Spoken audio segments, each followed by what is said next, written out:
આપણે અત્યારે પડધરીમાં છીએ. પડધરીમાં પણ પ્રતિક ધરણા ચાલી રહ્યા છે. મામલો એક જ છે કે જે થાંભલા આવી રહ્યા છે ને યોગ્ય વળતર નથી મળી રહ્યું, અને જ્યાં આવી ચૂક્યા છે વર્ષો જૂના ત્યાં પણ તેમને યોગ્ય વળતર નથી મળ્યું, અને એટલા માટે જ આ ઉપવાસ આંદોલન ચાલુ છે. આપણી સાથે સ્થાનિક આગેવાનો છે. શું નામ છે આપનું? રમેશભાઈ પનારા. રમેશભાઈ, ક્યાંથી આવો છો આપ? દહીસડાજી. અચ્છા, શું મુશ્કેલી છે કે આજે અહીંયા આવ્યા છો? ખેડૂતોને જગતના તાત નહીં એને ધરણા બેસવું પડે. આપણી પ્રાઇવેટ માલિકીમાં થાંભલા ખોડી જવા હે, ખેડૂને પૂછવું નહીં, કાંઈ નહીં, અને રાવ કરી તો ટીંગા ટોળી કરીને ઢસડી જાય બાયુ બહેનો ને જણ ને ડબ્બામાં પૂરીને લઈ જાય, એવી તાનાશાહી. આ કેટલા દી હાલ છે આ? કેટલા દી હલાવશો? તમે જ હલાવો છો? જરાય હલાવવાનું નથી. હવે તો ઈ યુદ્ધ નું હે ને ઈ જ સીધું હે. હવે બસ પણ આ તો સહન કર્યું. હવે સરકાર તો કે છે અમે વિકાસની બધી વાતો કરી. વિકાસ તંબુરો વિકાસ, શું વિકાસ?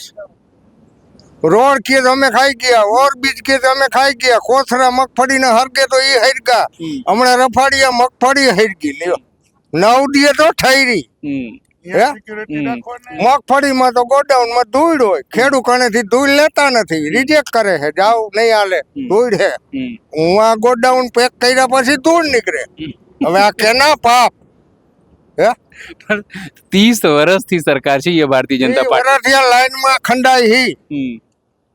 હવે પાપનો ઘડો હવે ભરાઈ ગયો. હવે એ ફૂટવા સિવાય વાત નથી. બીજા પણ આગળ શું નામ છે આપનું? અશ્વિનભાઈ હરસોડા.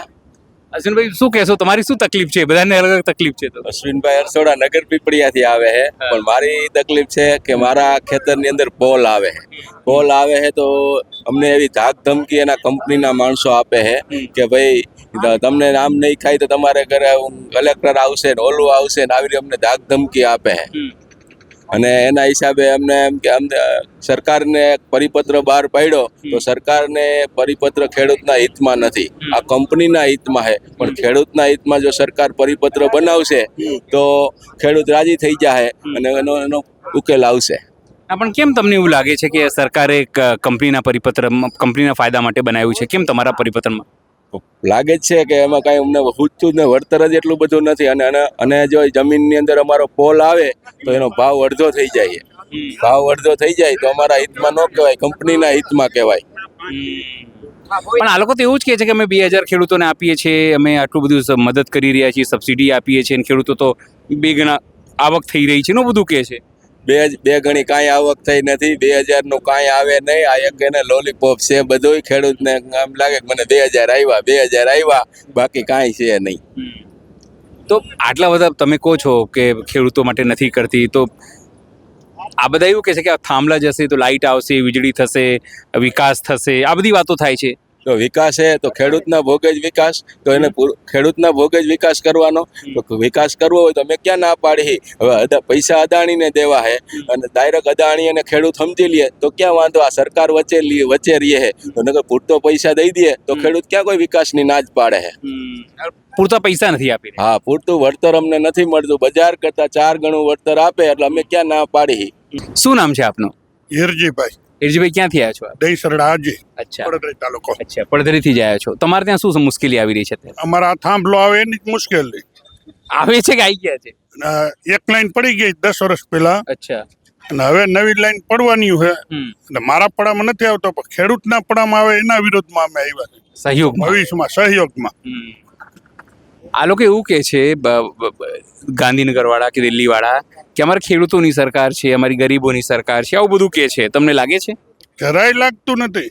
ખેડૂતોની સરકાર હોય તો ખેડૂતને 8 કલાક વીજળી દે છે, અને વીજળીનો નફો કરીને ઘરના છોકરા ઘંટી ચાટતા ને પાડોશીનો આટો, તો અહીંયા ખેડૂતના 8 કલાકની 12 કલાક કરી દો ને, નફો કરીને બીજાને હુકમ વેચો છો. ખેડૂતની માગણી છે એ દો ને, ખેડૂતને પાવું છે. 8 કલાકમાં 4 વાર કટકા કરે, પીજીવેશનમાં જાય તો જવાબ ન દે. તો પછી શું લોકો આટલા બધા તમે લોકો નારાજ છો કે આવું છે તેવું છે, છતાં જ્યારે લોકલ બોડી ચૂંટણી થાય, લોકલ ઇલેક્શન અહીંયા સ્થાનિક સ્વરાજ નહીં, તો એમાં પણ ભારતીય જનતા પાર્ટી જીતી જાય છે, તો શું ખેડૂતો ખાલી એમને ગુસ્સો કરે છે? ભારતીય જનતા પાર્ટી આ ઈવીએમ મશીન આવ્યા ને એટલે જીતી જાય. હમણાં સિક્કા મારીને મતદાન કરેલ, ખબર પડે સરકારની ભાજપ કેમ આવે છે.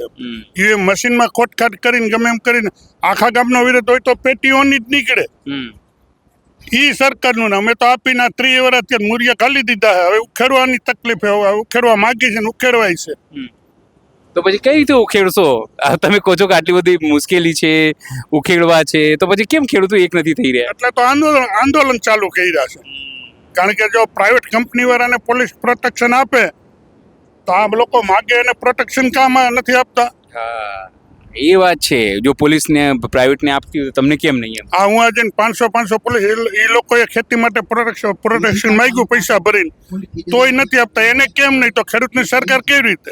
ધારાસભ્યો લખે ખેડૂત આવતી વખતે ખેડૂત લખાવાનું બંધ કરાવો. ખેડૂત હોય ને તો અહીંયા જે છાવણીમાં આવે ને ખેડૂતના હિતમાં આવ્યું હોય ને એને મતદાન કરીને આપવાનું છે. હવે નથી આપવાનું, ઘણા દી આપ્યું. આ ધારાસભ્યો કહે છે ને અમે બી ખેડૂત પુત્રો છીએ. ઈ લખ્યું છે, હવે ખબર પડશે ને આવતી ચૂંટણીમાં ખેડૂત પુત્ર છે કે નથી. અમે માગવાના છે ખેડૂત પુત્ર હોય તો કેમ નહોતો ખેડૂતના હિતમાં. હવે તો બીજા પણ એક આપણે અત્યારે પડદરીમાં છે ને, આપણી સાથે એક ખેડૂત છે. શું નામ છે આપનું? મારું નામ ભાણજીભાઈ ફેફર છે. ભાણજીભાઈ, તમે આટલું મોટું થોથો લઈને આવ્યા છો, આટલું બધું કાગળો, ડોક્યુમેન્ટ, આ તે આટલી બધી, તમે જે વાત કી ખૂબ જ ગંભીર છે કે જે આખી એડવોકેટ નોટરીનું તમારું એને કરેલી જમીનો, આ તમામ બાબતો છે. આખી વાત શું છે અમારા દર્શકોને જણાવો. મારે બિનખેતી જમીન છે. બિનખેતી જમીન ક્યાં છે? જબલપુર ગામે. ઓકે. જબલપુરના સર્વે નંબર 29 પૈકી 1ની બિનખેતી જમીન કરેલી છે. બિનખેતી જમીન મારા ભાઈના નામે, મગનભાઈ ગણેશભાઈ ફેફરના નામની જમીન છે. જમીન મેં બિનખેતી કરાવી મારે ગૃહ ઉદ્યોગ ખોલવા માટે થઈને, કે ઘરના જ ગૃહ ઉદ્યોગ કરું અને રોજીરોટી કમાવું. એ માટે થઈને મેં બિનખેતી કરાવેલી હતી સાહેબ. પછી શું થયું? ક્યારે કરાવી હતી બિનખેતી?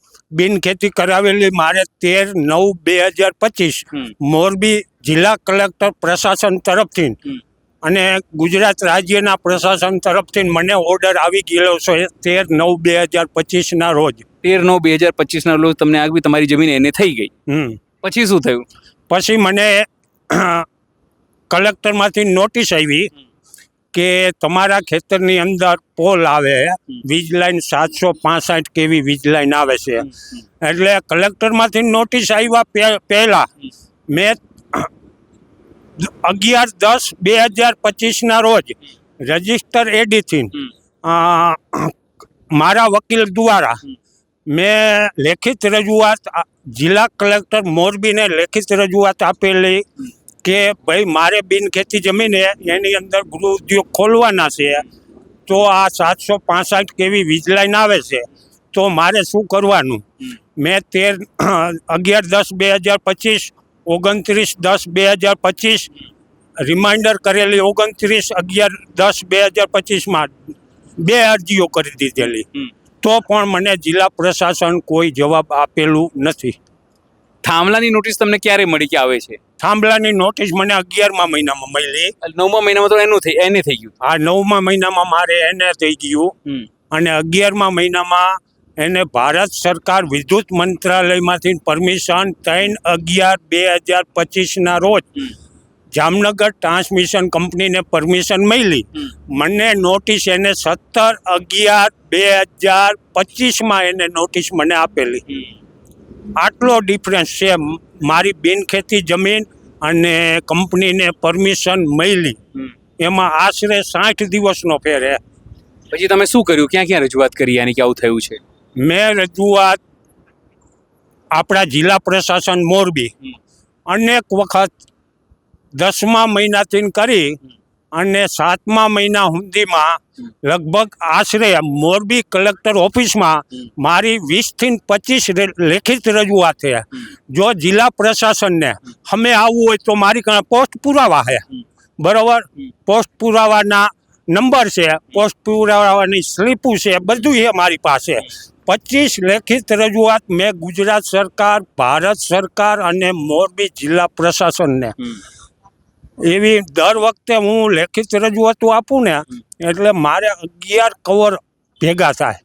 11 કવર ભેગા થાય એટલે એના એક કવરના 60-70 રૂપિયા પોસ્ટ વિભાગમાં ભરવા પડે અને જીએસટી સહિત લઈએ, એટલે મેં ભરેલા છે.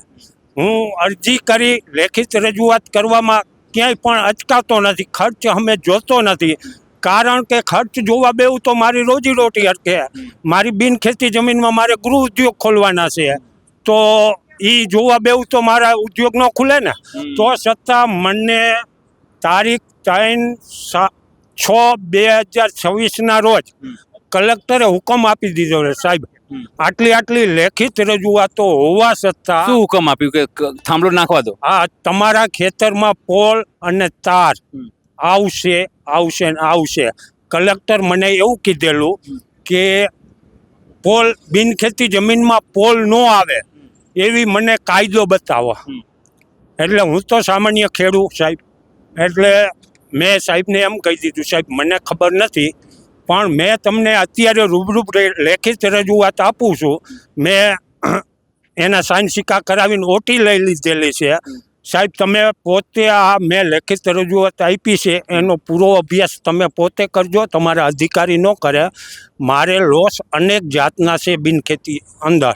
જો ભારત સરકાર અને ગુજરાત સરકારને બળજબરીથી મારા ખેતર બિનખેતી જમીનની અંદર પોલ નાખવો હોય, મારી રોજીરોટીને નુકસાન પહોંચાડવું જ હોય, તો એ લેખિત રજૂઆતમાં મારો અલગ દાવા કરેલા છે. 25 કરોડનો મેં દાવો કરેલો.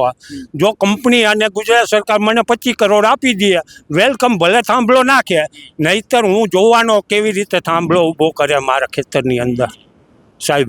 અને મેં લેખિત રજૂઆતો આપતો હતો ને ત્યારે એક કવર મને કંપનીએ સ્વીકારેલું નથી. એ કવરે મારા ભેગું છે સાહેબ. એ કવર રજિસ્ટર એડી કરેલું હતું, પણ કંપનીએ ન સ્વીકાર્યું. હવે ન સ્વીકારવાનું કારણ શું હતું એ મને કાંઈ ખબર નથી.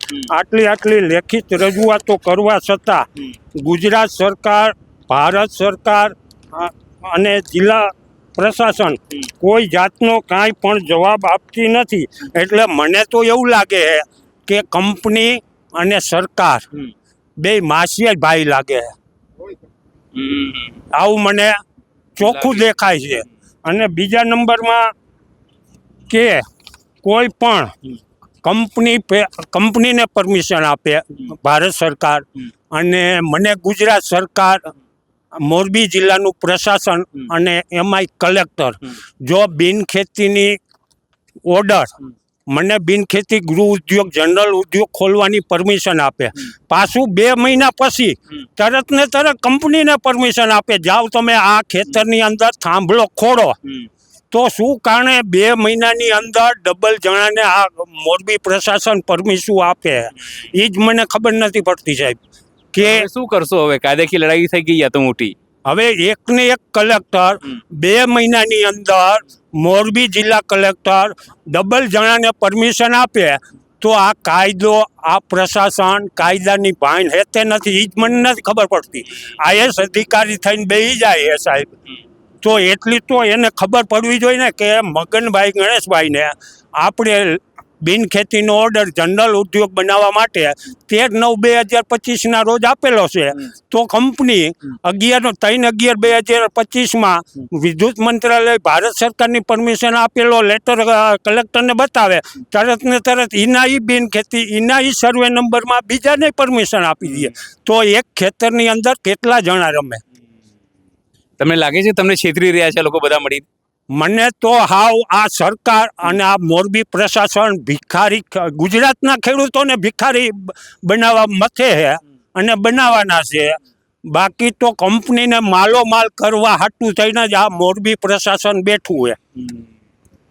તમે સાંભળ્યું જે રીતે આ ખેડૂતોની પીડા છે કે કઈ રીતે એક તરફ ખેડૂતોના ખેતરોમાં થાંભલા, કોઈ યોગ્ય વળતર નહીં, અને બીજી તરફ આ એક શ્રેષ્ઠ ઉદાહરણ છે કે એને કરે છે પોતે કલેક્ટર, અને પછી 2 મહિના પછી કંપનીને ત્યાં મંજૂરી આપી છે. ખેડૂત લડવા માટે તૈયાર છે, 25 કરોડની વાત પણ કરી રહ્યા છે. પણ એક વાત છે, જે સરકાર ઉપર વિશ્વાસ હોય, તંત્ર ઉપર વિશ્વાસ હોય, અધિકારી ઉપર વિશ્વાસ હોય, એ વિશ્વાસ જે છે એ તૂટ્યો છે ખેડૂતોનું. હવે વિશ્વાસ નથી કરતા તે અધિકારીઓ ઉપર, તંત્ર ઉપર, અને એટલા માટે જ જે પીડા જે છે એમના મનમાંથી નીકળી રહી છે, હૃદયમાંથી નીકળી રહી છે. સહયોગી બાબુ સાથે અનિલ પટેલ, પડધરી.